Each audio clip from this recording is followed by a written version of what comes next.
Hello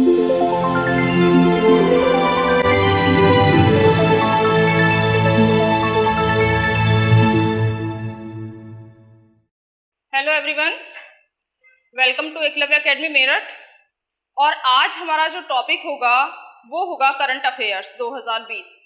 जैसे कि आप सब लोगों की डिमांड आ रही थी कि मैम आप पॉलिटिकल साइंस के साथ कुछ लेक्चर करंट अफेयर्स के भी दे दीजिए, और आने वाले समय में जैसे आप देखेंगे कि बीओ का एग्ज़ाम आ रहा है और उसमें करंट अफेयर्स बहुत अच्छे लेवल पर पूछा जाता है एग्ज़ाम्स में। तो उस करंट अफेयर बीओ के एग्ज़ाम के लिए, और सुपर टेट जैसे आप सुनने में आ रही है कि जूनियर की भर्तियां आ रही हैं, दरोगा का एग्जाम आ रहा है, तो उसमें भी करंट अफेयर्स की अपनी एक अलग जगह होती है, अपनी एक अलग भूमिका होती है। तो इसलिए आज हम आपके सामने करंट अफेयर्स लेकर के आए हैं। तो जब हम करंट अफेयर की बात करें तो आपने जनरली एग्जाम्स में देखा होगा कि लास्ट 6 मंथ की, कई बार बच्चों के सवाल आते हैं मैम कितनी पुरानी करंट अफेयर हम याद करके रखें।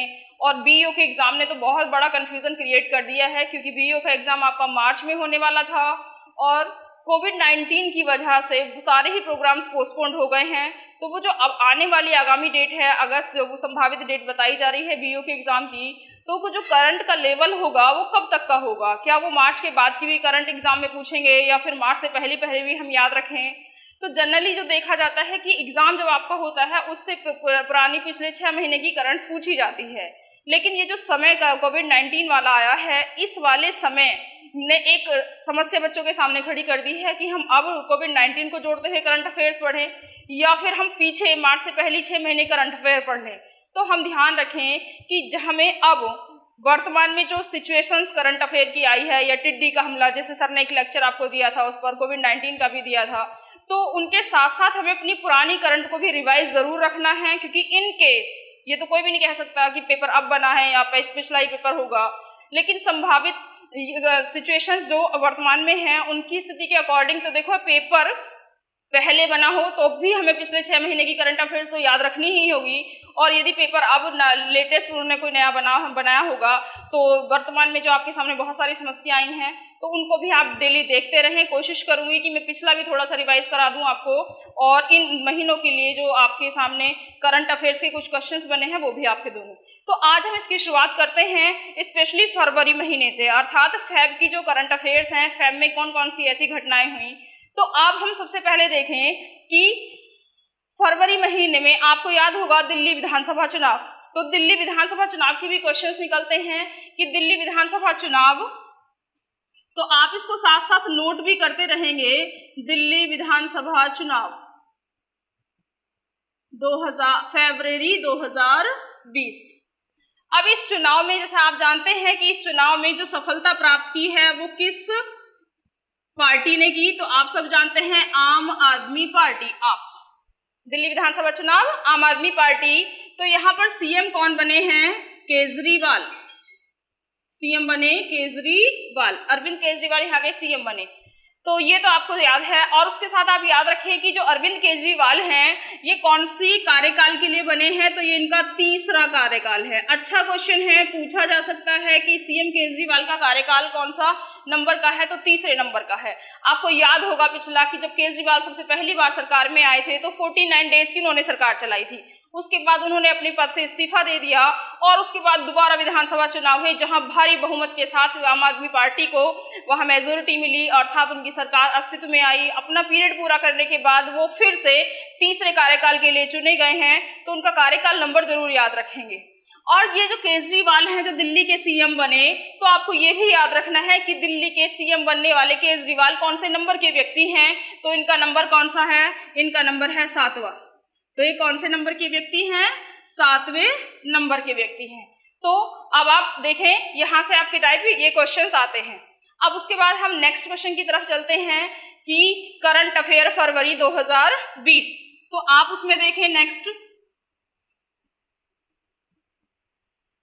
भारत में पक्षी बर्ड स्थिति रिपोर्ट। बहुत अच्छा क्वेश्चन है। भारत में पक्षी स्थिति रिपोर्ट कब जारी हुई है? तो आप उसको भी याद रखेंगे, फेब 2020। अब ये जो रिपोर्ट जारी हुई ये कहां पर हुई? गांधीनगर। और गांधीनगर कहां पर है? गुजरात में। गांधीनगर गुजरात। यूएन का 13वां कोप का सम्मेलन हुआ, अभी समय हुआ, और उसमें जो वन्य जीव या वन्य प्रवासी जो प्रजातियां हैं उनके संरक्षण के लिए वहां पर चर्चाएं हुई। तो उसी समय भारत में पक्षी स्थिति रिपोर्ट जारी की गई, और इस रिपोर्ट के अकॉर्डिंग, देखो ध्यान रखें, इस रिपोर्ट के अकॉर्डिंग सबसे ज्यादा वृद्धि करने वाला पक्षी कौन सा है? तो सर्वाधिक वृद्धि जिस पक्षी की हुई है वो आपको याद रखना है मोर। सबसे ज्यादा वृद्धि किस पक्षी की हुई है? मोर की। अब जब सबसे ज्यादा वृद्धि मोर की हुई है तो सबसे ज्यादा कमी, गिरावट किस में दर्ज की गई है? तो उसे याद रखेंगे नेक्स्ट यहाँ पर, सर्वाधिक गिरावट।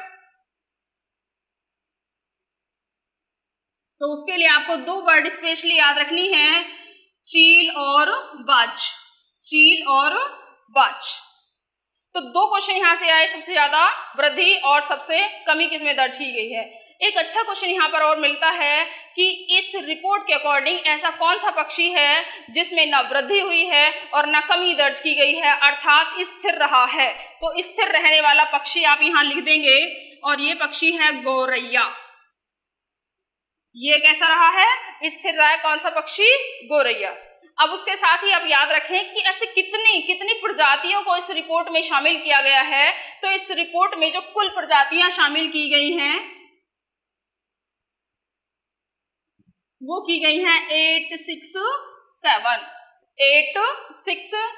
कुल इतनी प्रजातियों को इस रिपोर्ट में शामिल किया गया, जो कि गुजरात गांधीनगर में जारी की गई फरवरी में, और इसमें सबसे ज्यादा वृद्धि मोर, सबसे ज्यादा कमी चील और बाज में दर्ज की गई, और यहाँ स्थिर है गौरैया।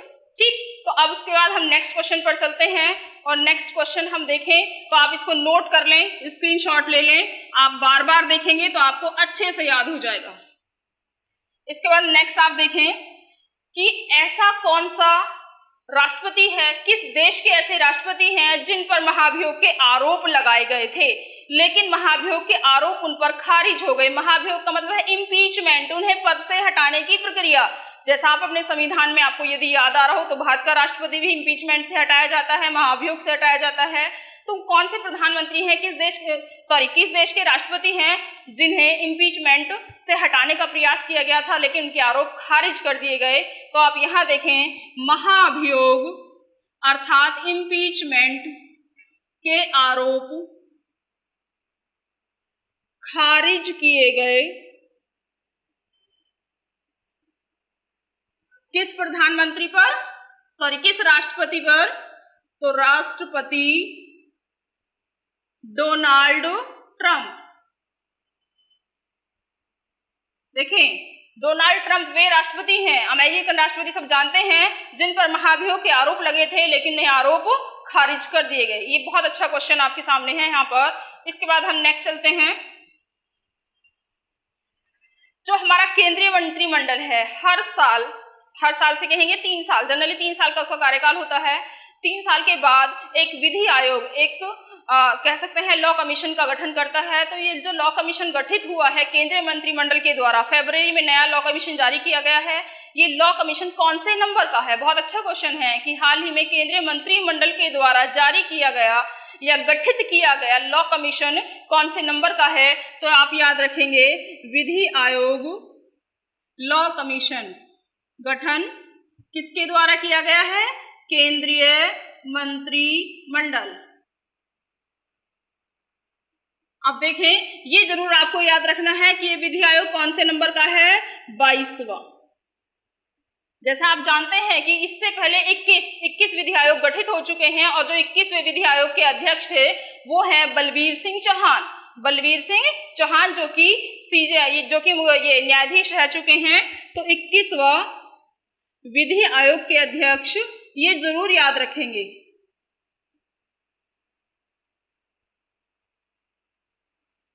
ये कौन है? बलबीर सिंह चौहान। 21वें विधि आयोग के अध्यक्ष। 22वां विधि आयोग गठित किया जा चुका है लेकिन इसके अध्यक्ष की घोषणा भी नहीं की गई है। तो आप इसको इस तरह से याद रखें। विधि आयोग की आखिर जरूरत क्यों पड़ती है? तो आप देखें हमारे देश में जो विधि हैं, जो लॉ बनाए जाते हैं, उनकी रेलिवेंसी चेक करने के लिए, या देश में और कौन से सुधार हमारे लॉ में हो सकते हैं, कानून में हो सकते हैं, या किसी देश की जो वर्तमान की आपराधिक या सामाजिक स्थितियां हैं जो डिस्टर्ब हो रही हैं, गड़बड़ हो रही हैं, या क्राइम बढ़ रहा है, तो उन सबको जानने के लिए, उन सब के बारे में अच्छा सा लॉ बनाया जा सके या लॉ में सुधार किए जा सके, इसके लिए एक विधि आयोग का गठन केंद्रीय मंत्रिमंडल के द्वारा किया जाता है। और एक चीज और आपको याद रखनी है कि क्या ये विधि आयोग संवैधानिक है, अर्थात संविधान में इसका कहीं पर जिक्र है तो याद रखेंगे ये नॉन कॉन्स्टिट्यूशनल है, अर्थात इसका संविधान में कहीं पर भी जिक्र नहीं है। तो इसे संविधानोत्तर कर सकते हैं, एक्स्ट्रा है संविधानोत्तर। ये अच्छा क्वेश्चन है। संविधान में आपने देखा है, आप वहां पढ़ते हैं ओबीसी आयोग, एससी आयोग, एसटी आयोग, आप वहां ना तो योजना आयोग पढ़ते हैं, वहां आप चुनाव आयोग भी पढ़ते हैं, वहां आप योजना आयोग भी नहीं पढ़ते हैं, नीति आयोग भी नहीं पढ़ते हैं, विधि आयोग भी नहीं पढ़ते हैं, क्योंकि इनका जिक्र संविधान में नहीं है, इसलिए इनको कहेंगे संविधानोत्तर आयोग। ऐसा क्वेश्चन एग्जाम में बहुत बार पूछ लिया जाता है कि निम्न में से कौन सा आयोग संविधानोत्तर आयोग है, किस आयोग का गठन संविधान के अनुरूप नहीं होता है, यह संविधान में व्यवस्थित नहीं है, तो विधि आयोग। तो इस बार ये विधि आयोग से आपके क्वेश्चंस बनते हैं। इसके बाद नेक्स्ट चलते हैं। एक नाम है Mahathir Mohamad, Mahathir Mohamad, Mahathir Mohamad. ये वो व्यक्ति हैं जो कि मलेशिया के क्या हैं, ये पीएम है।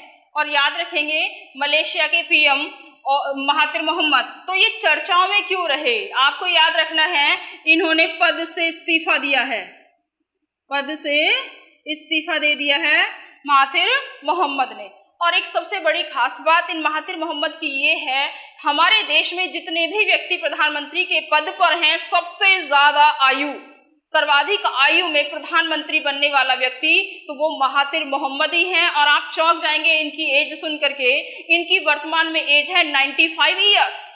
जहां हम जीने की कल्पना करते हैं कि काश हमारी एज 90-85 पहुंच जाए, 80 भी पहुंच जाए, है ना। वहां देखें आप, इनसे आप मोटिवेशन ले सकते हैं। अच्छा, महाथिर मोहम्मद 95 ईयर्स ओल्ड और सबसे ज्यादा उम्र के दराज प्रधानमंत्री के रूप में इनका रिकॉर्ड है। तो सर्वाधिक आयु के ये प्रधानमंत्री हैं महाथिर मोहम्मद, और चर्चाओं में इसलिए थे क्योंकि इन्होंने अपने पद से इस्तीफा दिया। इसके बाद नेक्स्ट देखें, आपने कॉमनवेल्थ का नाम सुना होगा, राष्ट्रमंडल देश, कॉमनवेल्थ कंट्रीज। तो राष्ट्रमंडल देशों में पुनः वापसी करने वाला, पुनः वापसी करने वाला देश, पुनः वापसी करने वाला देश। बहुत अच्छा क्वेश्चन है कि ऐसा कौन सा देश है जिसने कॉमनवेल्थ कंट्रीज में पुनः वापसी कर ली है। इसका मतलब वो पहले अपना नाम वापस ले लिया था उसने, और वहां से हटा लिया था, बाहर हो गया था, और वर्तमान में फरवरी में उसने अपना नाम फिर वहां पर भेज दिया है और वो वापसी हो गई है उसकी। उस देश का नाम है मालदीव। क्या नाम है? मालदीव। तो ध्यान रखेंगे, देखो मालदीव के बारे में अब याद रखें कि अक्टूबर 2016 ये बाहर हो गए थे, मालदीव बाहर हो गया था, लेकिन फरवरी 2020 में ये पुनः वापस हो गए हैं। कहां पर? राष्ट्रमंडल देशों में। तो जैसे ही मालदीव राष्ट्रमंडल कंट्रीज में शामिल हुआ, राष्ट्रमंडल में शामिल हुआ, इसके ग्रुप में शामिल हुआ, तो अब राष्ट्रमंडल में कुल कितनी कंट्रीज हो गई हैं? तो यहाँ अच्छा क्वेश्चन ये भी बन सकता है कि मालदीव के राष्ट्रमंडल देशों में एंट्री करने के बाद और उसमें प्रवेश करने के बाद राष्ट्रमंडल में कुल देशों की संख्या कितनी हो गई है? तो आप याद रखें कुल देश यहाँ पर हैं 54। राष्ट्रमंडल में कुल कितने देश हैं? 54। राष्ट्रमंडल में वापसी करने वाला देश कौन सा है? तो आप याद रखेंगे उसके लिए मालदीव। ठीक, तो अब इसके बाद नेक्स्ट आगे बढ़ें।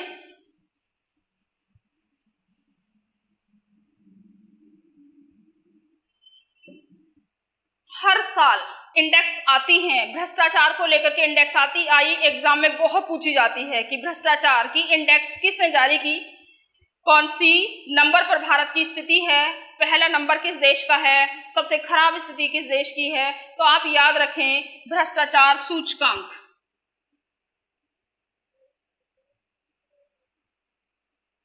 करप्शन इंडेक्स, भ्रष्टाचार सूचकांक, corruption index.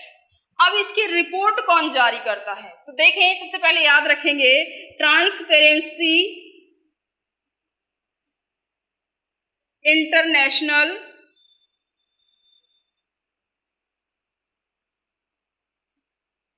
Report, transparency international report के द्वारा भ्रष्टाचार सूचकांक जारी किया गया और इसमें भारत का स्थान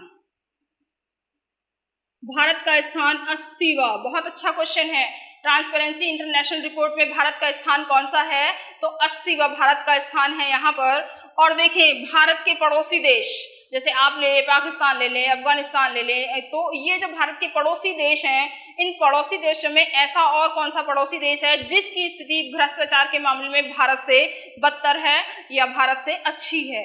इस तरीके के आप याद रखें। यहाँ पर केवल भारत के जितने भी पड़ोसी देश हैं उनमें एक भूटान, कौन सा देश, भूटान देश ऐसा है जिसकी स्थिति भारत से कहीं ज्यादा अच्छी है। अर्थात कह सकते हैं जितने भी पड़ोसी देश भारत के हैं उन सबकी स्थिति भारत से कैसी है, बेकार है भ्रष्टाचार के मामले में। तो आपको ये जरूर याद रखना है कि भ्रष्टाचार सूचकांक में भारत की पोजीशन क्या है, 80वें नंबर पर भारत है। और दूसरी बात आपको याद रखनी है कि इस पोजीशन पर अर्थात भ्रष्टाचार के मामले में सबसे अब बेकार स्थिति किस देश की है और सबसे अच्छी पोजीशन पर, अर्थात ये कह सकते हैं कि भ्रष्टाचार किस देश में सबसे कम है। तो आप यहाँ रखें कि जो प्रथम स्थान है, प्रथम स्थान का मतलब यहाँ पर आप समझेंगे कि सबसे कम भ्रष्ट, कैसा, सबसे कम भ्रष्ट, ये देश कौन सा है, डेनमार्क। डेनमार्क सबसे कम भ्रष्ट देश है। और जिस देश की स्थिति सबसे खराब है, सबसे खराब स्थिति किस देश की है, तो आप याद रखें सर्वाधिक खराब या सबसे खराब, ये है आपका सोमालिया। ठीक, तो यहां से 4-5 क्वेश्चंस बन जाते हैं कि भ्रष्टाचार सूचकांक में भारत का नंबर कौन सा है, भ्रष्टाचार सूचकांक में प्रथम स्थान या सबसे अच्छी स्थिति किस देश की है या सबसे खराब स्थिति किस देश की है। तो आपके सामने यहाँ पर ये लिखा हुआ है। और भारत का कौन सा पड़ोसी देश ऐसा है जिसकी स्थिति भारत से बेहतर है, जैसे यहाँ पर 80वां नंबर भारत का है, वैसे ही भूटान का नंबर कौन सा है, 25वां नंबर है भ्रष्टाचार सूचकांक के मामले में। तो इसको अब आप लिख लेंगे, संभवतः आपने लिख लिया होगा, नोट कर लिया होगा।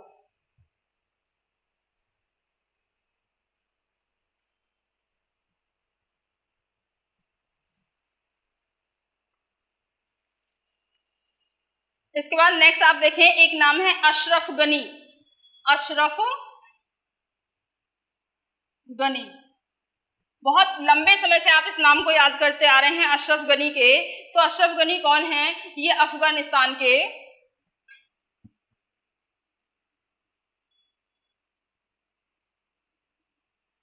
राष्ट्रपति, अफगानिस्तान के राष्ट्रपति पुनः चुने गए हैं अशरफ गनी। इसके बाद आप देखें, एक अच्छा क्वेश्चन है कि जो भारत और अमेरिका, ये देश आप देख रहे हैं वर्तमान की स्थिति भी या काफी लंबे समय से देख रहे हैं कि दोनों का आजकल जो है थोड़ा सा मैत्रीपूर्ण व्यवहार चल रहा है, फ्रेंडली नेचर चल रहा है दोनों देशों के बीच में। तो जब ट्रंप भारत में आए तो कौन से महीने में ट्रंप भारत आए थे, और ट्रंप जब भारत आए थे तो उन्होंने सबसे पहले आकर के किस जगह पर वो रुके थे या कौन से शहर में सबसे पहले वो गए, तो वहां से एक अच्छा क्वेश्चन बन जाता है। तो आप देखेंगे, लिखें आप इसको कि जो अमेरिकी राष्ट्रपति ट्रंप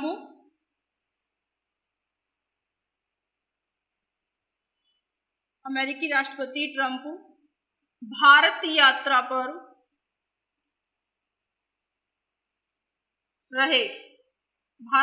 पर रहे, 24-25 फरवरी 2020, भारत यात्रा पर रहे 24-25 फरवरी 2020। अब दूसरा अच्छा क्वेश्चन है कि जब ये भारत यात्रा पर आए थे तो सबसे पहले भारत के किस शहर में पहुंचे? तो सबसे पहले अहमदाबाद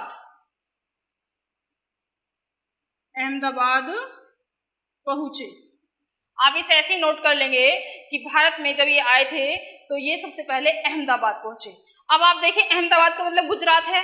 अहमदाबाद में जब ये पहुंचे थे तो वहां पर एक प्रोग्राम शुरू हुआ था, नमस्ते ट्रंप।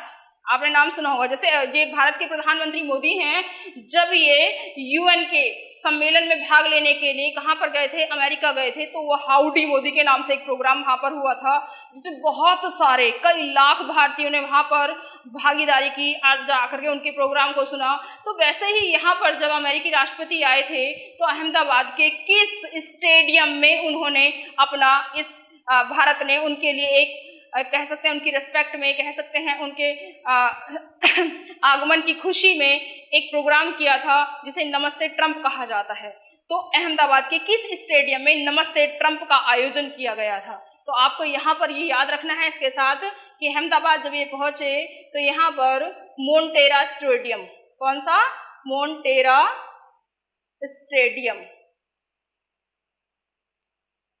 और इस मोन्टेरा स्टेडियम में क्या हुआ? नमस्ते ट्रंप प्रोग्राम कहाँ पर हुआ था? मोन्टेरा स्टेडियम में। क्यों? अब आप देखें, अमेरिका के राष्ट्रपति जब भारत यात्रा पर रहे तो विद फैमिली भारत यात्रा पर आए थे। कैसे आए थे? विद फैमिली आए थे, संपूर्ण परिवार के साथ ही भारत यात्रा पर आए थे। तो उनका वेलकम किया हमने नमस्ते ट्रंप के प्रोग्राम के साथ। मोन्टेरा स्टेडियम, ये प्री का अच्छा क्वेश्चन है। कहाँ पहुंचे? सबसे पहले अहमदाबाद पहुंचे, ये अच्छा क्वेश्चन है। और कब आए थे वो? तो आप उसके लिए फरवरी भी याद रखेंगे, यदि कि 24-25 फरवरी को भारत यात्रा पर आए थे तो भी इसके लिए इजी हो जाएगा। ये 3-4 क्वेश्चन यहाँ पर ये क्वेश्चन छोड़ता है।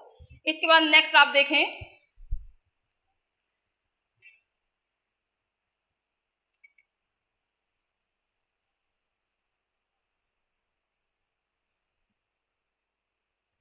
एक नाम है विन मिंट। क्या नाम है? Win Myint. ये कहाँ के राष्ट्रपति हैं? विन मिंट कहाँ के राष्ट्रपति हैं? तो आपको याद रखना है म्यांमार। भारत का पड़ोसी देश है म्यांमार। नाम सुना होगा यहाँ पर। म्यांमार में एक लोकतंत्र की नेता हैं, बहुत फेमस इंटरनेशनल पर्सनैलिटी। क्या नाम है उनका? उनका नाम है आंग सान सू की। और देखिए, पिछले साल बड़ी चर्चाओं में रही थी आंग सान सू की, जब आपका ये शरणार्थी प्रोग्राम था। ये कह सकते हैं रोहिंग्या मुसलमान थे, इन पर आरोप लगे थे कि आप रोहिंग्या मुसलमानों के साथ नहीं हैं, आप रोहिंग्या मुसलमानों के साथ दुर्व्यवहार कर रहे हैं, समथिंग ऐसे कुछ आरोप से इन पर लगाए गए थे। और इनसे कुछ अवार्ड्स ऐसे थे जो आंग सान सू की को वापस करने पड़े थे, इनसे वापस भी ले लिए गए थे। ये बड़ा अच्छा क्वेश्चन पिछली बार खूब एग्जाम में पूछा गया कि निम्न में से ये पर्टिकुलर अवार्ड किस पर्सनैलिटी से वापस ले लिया गया? आंग सान सू की के साथ। आंग सान सू की पर्टिकुलर किस देश को बिलोंग करती है? म्यांमार को। और म्यांमार के राष्ट्रपति जिनका नाम है विन मिंट। और ये चर्चाओं में इसलिए रहे क्योंकि ये फरवरी में भारत यात्रा पर आए थे। भारत यात्रा पर आए थे विन मिंट। तो आपके लिए जब भी कोई राष्ट्रपति, जब भी कोई प्रधानमंत्री भारत की यात्रा पर आता है तो एक अच्छा क्वेश्चन आपके एग्जाम के लिए छोड़ करके वो चले जाते हैं।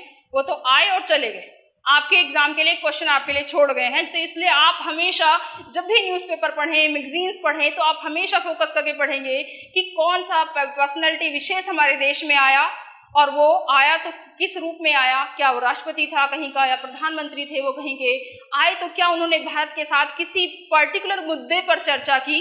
वो मुद्दा भी पूछ लिया जाता है कि ये भारत आए थे तो इन्होंने किस मुद्दे पर समझौते किए, कितने समझौते भारत के साथ इस देश ने किए या इन्होंने आए। और ये आए तो सबसे, अब तो ट्रेंड एग्जाम में चेंज हो चुका है थोड़ा सा। पहले पूछते थे सीधा कि भारत के इस देश की यात्रा पर ये देश के प्रधानमंत्री आए, उनका नाम बताइए। अब पूछ लेते हैं कि जो प्रधानमंत्री आए, ये राष्ट्रपति ट्रंप आए, ये किस जगह पर सबसे पहले, किस शहर में सबसे पहले एंटर हुए थे। तो आपको शहर विशेष भी याद रखना है। देखो, पिछले दिनों ही कि पीसीएस ये कह सकते हैं आयोग ने एक एग्जाम कंडक्ट कराया, तूफानों की डेट तक पूछने की, ये पर्टिकुलर तूफान किस तारीख को आया था। 4-5 तूफान के नाम दे दिए और इधर डेट दे दी, मैच द कॉलम, या कौन सा अनमैच्ड है। तो आपको ये भी याद रखना है, आपको भूलना नहीं है ये कोविड-19 प्रोग्राम हमारे देश में कब से शुरू हुआ। अच्छा से हम उसके जितने भी क्वेश्चंस निकलते हैं, कोशिश करूंगी कोविड-19 के ज़्यादा से ज़्यादा क्वेश्चन निकाल करके आपके सामने करूं। और आप सर ने एक लेक्चर्स के लिए दिया भी था कोविड-19 के लिए, उसे भी आप बार बार देखें, बहुत सारे क्वेश्चन वहाँ पर छुपे हुए हैं।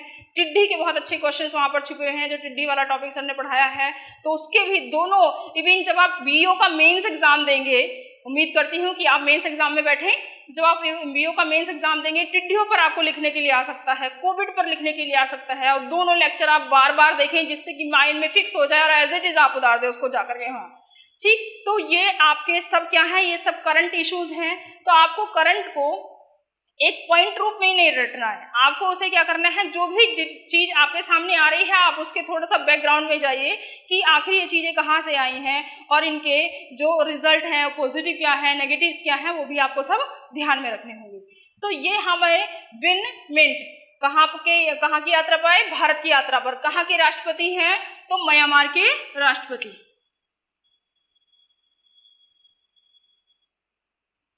ये तो बात थी विन मिंट की। अब इसके बाद हम आगे बढ़ते हैं। कोप 13, या जिसे आप कह सकते हैं कोप 13। सिंपल क्वेश्चन आ जाए, कोप 13 का आयोजन कहां पर हुआ, या आप उसे कह सकते हैं कि वन्य जीव, वाइल्ड एनिमल, प्रवासी प्रजाति संरक्षण हेतु यूएन का 13वां सम्मेलन। देखिए, वन्य जीव, जो प्रवासी वन्य जीव हैं, इनकी प्रजातियों के प्रोटेक्शन के लिए, यह आपका एनवायरनमेंट का बड़ा अच्छा क्वेश्चन है। इनके प्रोटेक्शन के लिए जो यूएन है, यूनाइटेड नेशन है, उनका 13वां सम्मेलन, जिसे आप शॉर्ट में बोल सकते हैं कोप 13, इसका आयोजन कहां पर हुआ, तो ध्यान रखेंगे इसका आयोजन भी गांधीनगर गुजरात। गांधीनगर गुजरात। मैंने अभी आपको बताया था कि भारत में पक्षी स्थिति रिपोर्ट, जो भारत में पक्षी स्थिति रिपोर्ट जारी की गई थी वो 17 फरवरी से 22 फरवरी के मध्य की रिपोर्ट जारी थी। क्योंकि ये जो सम्मेलन हुआ था ये कब हुआ था, ये हुआ है आपका 17 फरवरी से 22 फेब। 17 फरवरी से 22 फरवरी, डेट भी आप याद रखेंगे, डेट्स भी आपके लिए बहुत इंपॉर्टेंट हो जाती हैं। तो ये हुआ यहाँ पर गांधीनगर गुजरात, और इसके सम्मेलन का जो मेन टॉपिक था वो था वन्य जीवों का प्रोटेक्शन, वाइल्ड एनिमल्स का प्रोटेक्शन करना। ठीक, अब इस सम्मेलन में कितने देशों ने भाग लिया, एक तो कहाँ हुआ, दूसरा अच्छा क्वेश्चन यहाँ से निकलता है कितने देशों ने इस सम्मेलन में भाग लिया, तो कुल देश थे भाग लेने वाले 130। 130 देशों ने भाग लिया। ये आप यहाँ पर कोप 13 के नाम से कुछ क्वेश्चंस यहाँ पर आप याद रखेंगे। इसके बाद नेक्स्ट आप पहुंच जाते हैं बौद्धिक सूचकांक। बौद्धिक सूचकांक एक इंडेक्स और जारी हुई है जिसे आप बौद्धिक सूचकांक, इंटेलेक्चुअल इंडेक्स, बौद्धिक सूचकांक, अंतरराष्ट्रीय और जोड़ देंगे इससे पहले।